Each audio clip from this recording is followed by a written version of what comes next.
वैशाख मास महात्म्य छठा अध्याय। नारद जी कहते हैं कि हम एक ब्राह्मण और छिपकली का इतिहास कहते हैं। प्राचीन काल में हेमांग नाम वाला एक राजा इक्ष्वाकु वंश में हुआ है।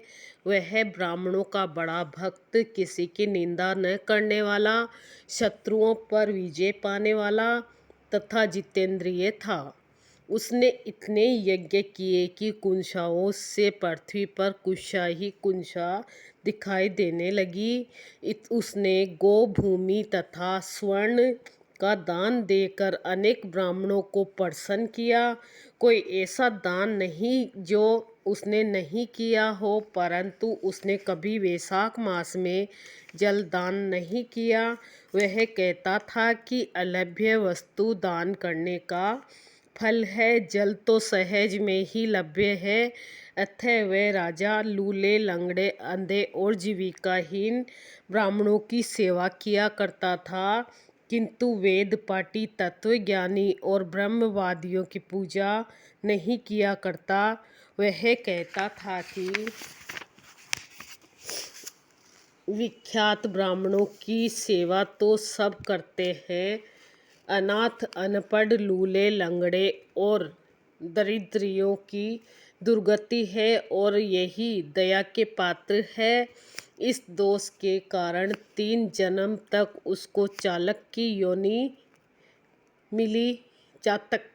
मिली। फिर एक जन्म में गिद्ध बना। फिर 7 जन्म तक कुत्ते की योनि मिली।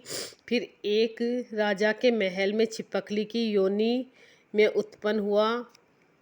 इस प्रकार उस राजा को मिथिलापुरी के राजा ऋतुकीर्ति के घर में छिपकली बनकर द्वार की चौखट पर कीड़ों का भक्षण करते हुए वर्ष बीत गए।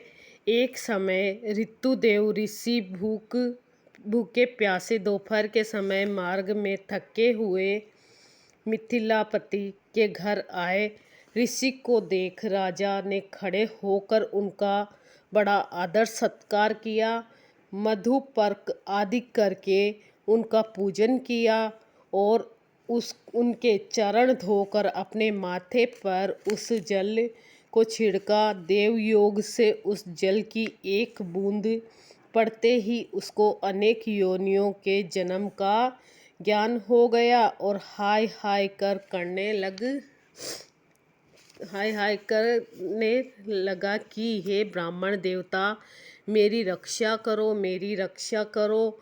छिपकली के ऐसे वचन सुनकर ब्राह्मण को बड़ा आश्चर्य हुआ और कहने लगे कि तू कौन है और क्यों इतना विलाप करता है? तू अपना सब वृत्तांत कह, मैं अभी तेरा उद्धार करूँगा। ऋषि के ऐसे वचन सुनकर वह छिपकली कहने लगी, हे ब्राह्मण, मैं इक्ष्वाकु कुल में उत्पन्न हुआ। मैं वेद शास्त्रों का ज्ञाता था। मैंने अनेकों गौदान और यज्ञ किए तथा बहुत से कुएं, तालाब और बावड़ी बनवाई। अनेक को दान दिए और धर्म पूर्वक राज्य भी किया, तो भी मुझे स्वर्ग न मिला। 3 जन्म तक चालक और 1 जन्म में गिद्ध हुआ था। 7 जन्म तक कुत्ते की योनि में रहा। अब इस छिपकली योनि में हूँ। यह राजा आपका चरणोदक छिड़क रहा था तो उसकी एक बूंद मुझ पर गिर गई, जिससे मुझे पूर्व जन्मों का वृत्तांत स्मरण हो आया है और मेरे अनेकों पाप नाश हो गए। मुझको 84 जन्म तक छिपकली की योनि भुगतनी पड़ेगी, सो मैं इस जन्म से डरता हूँ। अब आप कृपा करके कहिए कि मेरी दशा कैसे हुई। तब ऋषि ने अपने ज्ञान चक्षु द्वारा सब कुछ जान लिया और कहने लगे कि मैं तुम्हारा बुरी योनि के कारण जानता हूँ। तुम ध्यान करके सुनो। तुमने भगवान के प्यारे वैशाख मास में कभी जल दान नहीं किया। तुमने जल को सुलभ जान यह समझ लिया कि यह तो बिना मूल्य ही मिलता है और धूप व मार्ग के प्यासे ब्राह्मणों को जल दान नहीं दिया। महात्माओं की अवज्ञा इस लोक और परलोक दोनों में दुखदाई है। सज्जनों की पूजा ही धर्म, अर्थ, काम और मोक्ष देने वाली है। इस प्रकार बहुत से कर्तव्य को नहीं देखते। जैसे मंद आदमियों की संगति से कुछ फल नहीं मिलता, वैसे ही तीर्थ और मूर्तियों से भी तत्काल कुछ फल नहीं मिलता, परंतु महात्मा को दर्शन मात्र से ही पवित्र कर देते हैं। तुमने न तो जलदान दिया, न साधुओं की सेवा की, इसी कारण तेरी यह दुर्गति हुई।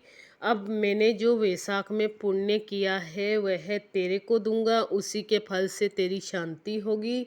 इससे तेरे भूत, भविष्य और वर्तमान तीनों कालों के कर्मों के संस्कार दूर हो जाएंगे। यह कह ऋषि ने जल स्पर्श कर एक दिन के वैशाख स्नान का फल उसको दे दिया। जल के छींटे लगते ही वह सब पापों से मुक्त होकर दिव्य रूप हो छिपकली का रूप त्याग कर ऋषि के आगे हाथ जोड़कर परिक्रमा करके नमस्कार कर आज्ञा लेकर स्वर्ग को चला गया और 10,000 वर्षों तक सुंदर भोगों को भोग कर इक्ष्वाकु वंश में ही महाप्रभावशाली काकुत्स्थ्य नाम से उत्पन्न हुआ और 7 द्वीप पृथ्वी का राज्य करने लगा।